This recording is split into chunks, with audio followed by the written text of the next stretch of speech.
एकनाथ खडसे यांच्या संदर्भामध्ये केंद्रीय नेतृत्वाने घेतलेला निर्णय आम्हाला मान्य आहे।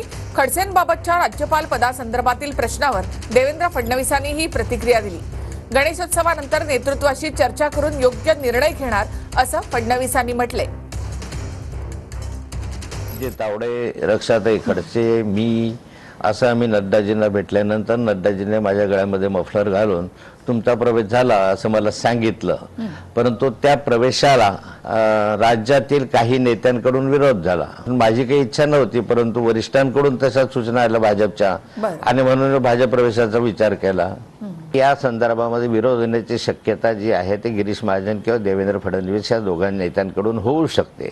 खडसे म्हणाले की देवेंद्र फडणवीसांनी मला राज्यपालपदाची ऑफर दिली होती, माझा प्रवेश झाला, मात्र अजूनही त्याची घोषणा झाली नाही। ते काय म्हणाले हे मी ऐकलेलं नाही, मात्र त्यांच्या संदर्भात आमच्या केंद्रीय नेतृत्वाने निर्णय घेतलेला आहे। तो निर्णय आम्हाला सर्वांना त्या ठिकाणी मान्यच आहे। त्यामुळे केंद्रीय नेतृत्वाशी चर्चा करून गणेश उत्सवानंतर त्या संदर्भात योग्य निर्णय केला जाईल।